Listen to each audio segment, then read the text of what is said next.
नमस्कार, म उमेश विश्वकर्मा सागर। आज म तपाईहरुको माझमा चक्र मिलन नेपाली डोटीका गजलकारका म करिब 5 वटा गजललाई यो भिडियोमा वाचन गर्ने प्रयास गरिरहेको छु। भिडियो अन्त्यसम्म हेर्नुहोला। सल्लाह सुझाव अनि प्रतिक्रिया दिन नभुल्नुहोला। मेरो युट्युब च्यानल छ उमेश विश्वकर्मा। युट्युब च्यानललाई पनि सब्स्क्राइब नगर्नुभएका साथीहरूले सब्स्क्राइब गर्नुहोला। र तपाईहरुका पनि रचनाहरू छन् भने मलाई इनबक्समा पठाउन सक्नुहुनेछ। इनबक्सको लागि मेरो फेसबुक आइडी छ उमेश विश्वकर्मा है। त्यसमा पनि तपाईहरु मसँग जोडिएर अनि पठाउन सक्नुहुनेछ। म आज गजल वाचन गर्छु चक्र मिलन नेपाली डोटीका गजलकारका करिब 5 वटा गजलहरू छन्। पहिलो गजल यसरी सुरु हुन्छ। अब तिम्रो परदेशी फर्केर आउँदैन, नबस्नु बाटो हेरी फर्केर आउँदैन। तिमीले जिब्रो काटेर पनि के गर्छौ, अब त्यो बोली फर्केर आउँदैन, नबस्नु बाटो हेरी फर्केर आउँदैन।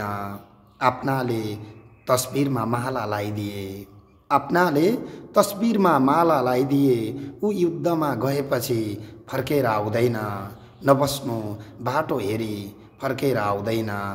भन्न त पर्खेर बस्नु भनेको छ, भन्न त पर्खेर बस्नु भनेको छ, थाहा छ ऊ मतलबी फर्केर आउँदैन, नबस्नु बाटो हेरी फर्केर आउँदैन। गजलको अन्तिम शेर। यो सोचेर फुलले आत्महत्या गर्यो, यो सोचेर फुलले आत्महत्या गर्यो, रस चुसेको माउरी फर्केर आउँदैन, नबस्नु बाटो हेरी फर्केर आउँदैन। अब तिम्रो परदेशी फर्केर आउँदैन। म दोस्रो गजललाई वाचन गर्छु। चान्छु नि कुरा होइन घाउ भनेको, तिमी मान्दै मान्दिनौ नचलाऊ भनेको, अदालतमा यो पहिलो उजुरी हुनुपर्छ, आमालाई छोराले बाउ देखाऊ भनेको, तिमी मान्दै मान्दिनौ नचलाऊ भनेको, तिमीले आफ्नै मतिले बाटो बिरायौ, तिमीले आफ्नै मतिले बाटो बिरायौ, कहाँ हो र जिन्दगीमा नआऊ भनेको, तिमी मान्दै मान्दिनौ नचलाऊ भनेको, आफ्नै लाज घिनले लिएर जान्छन्, आफ्नै लाज घिनले लिएर जान्छन्, कुन मुर्दाले छ र घाट लैजाऊ भनेको, तिमी मान्दै मान्दिनौ नचलाऊ भनेको। गजलको अन्तिम शेर। आमाको याद आउँछ सम्हाल्न सक्दिन, आमाको याद आउँछ सम्हाल्न सक्दिन, तिमी किन मान्दिनौ लोरी नसुनाऊ भनेको, तिमी मान्दै मान्दिनौ नचलाऊ भनेको, चान्छु नि कुरा होइन घाउ भनेको। तेस्रो गजललाई वाचन गर्छु। यो अलि खस भाषाको गजल छ। घुटु घुटु बाडुल्ली लाउन्या को होला, आधा रात सुइन आउन्या को होला, मेरी इजा जसो डाको कन्ने लगायो, यही परदेशीमै बौलाउन्या को होला, आधा रात सुइन आउन्या को होला, कैका हियामी लागि यसरी चोट, कैका हियामी लागि यसरी चोट, यसरी बिनाई बजाउन्या को होला, आधा रात सुइन आउन्या को होला, यति सौराई आज मेरी कन्ने मान्यो, यति सौराई आज मेरी कन्ने मान्यो, यति आगो भरभराउन्या को होला, आधा रात सुइन आउन्या को होला। गजलको अन्तिम शेर। केलाई सुनसान लाग्छ यो घाट यति, केलाई सुनसान लाग्छ यो घाट यति, यसरी आँसु बगाउन्या को होला, घुटु घुटु बाडुल्ली लाउन्या को होला, आधा रात सुइन आउन्या को होला। चौथो गजल वाचन गर्छु।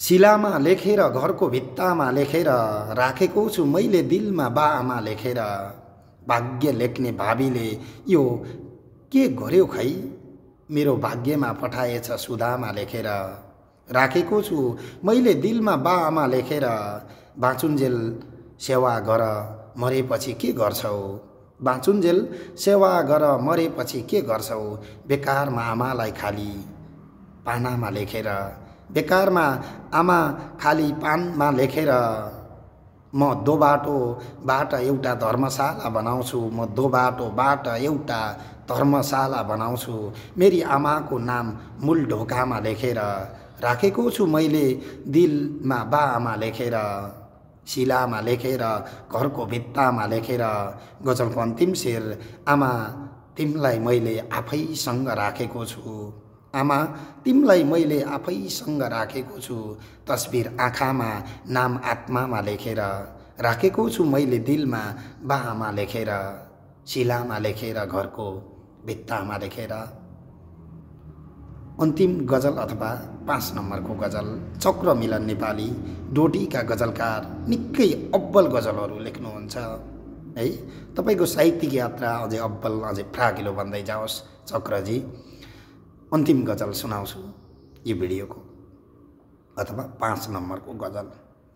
अचेल कलम चलाउँछु चलाउँथे घन पहिले बहुत दर्दानक थियो मेरो जीवन पहिले समाज र देश बरु पछि परिवर्तन गरौँला स्वयं हुनुहोस् तपाईँ परिवर्तन पहिले बहुत दर्दानक थियो मेरो जीवन पहिले खुसी आउने खबर सुन्नै हुन्न यार खुसी आउने खबर सुन्नै हुन्न यार यहाँ दुःखहरूको हुन्छ आगमन पहिले बहुत दर्दानक थियो मेरो जीवन पहिले भ्रष्टाचारको विरुद्ध बोल्नु अगाडि नै भ्रष्टाचारको विरुद्ध बोल्नु अगाडि नै रेटिन्छन् सज्जनका गर्दन पहिले बहुत दर्दानक थियो मेरो जीवन पहिले अचेल कलम चलाउँछु चलाउँथे घन पहिले।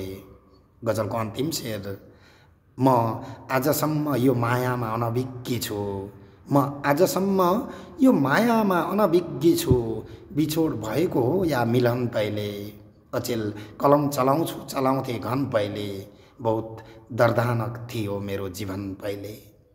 डोटीका गजलकार चक्र मिलन नेपाली हाल उहाँ भारतको बेङ्गलोरमा हुनुहुन्छ। चक्रजी तपाईको साहित्यिक यात्रा अझै अब्बल अझै फ्राकिलो बन्दै जाओस्। तपाईँ खस भाषामा पनि त्यति मिठो तरिकाले कलम चलाउनुहुन्छ र अन्य गजलको त कुरै नगरौँ। आजको यो भिडियोबाट म उमेश विश्वकर्मा सागर पनि छुटिन्छु। आगामी बसाइमा यस्तै यस्तै भिडियोहरू म तपाईँहरूको माझमा लिएर आउनेछु। तपाईँहरू पनि रचना पठाउन अल्मलिनु भएको छ भने उमेश विश्वकर्माको फेसबुक पेज छ पेजमा पनि मलाई इनबक्समा पठाउनु भयो भने पनि आउँछ र मेरो वाट्सएपमा पठाउनु भयो भने पनि वाट्सएप नम्बर छ इन्डियाको लागि 7349021690 हैन यो नम्बरमा पठाउनु होला।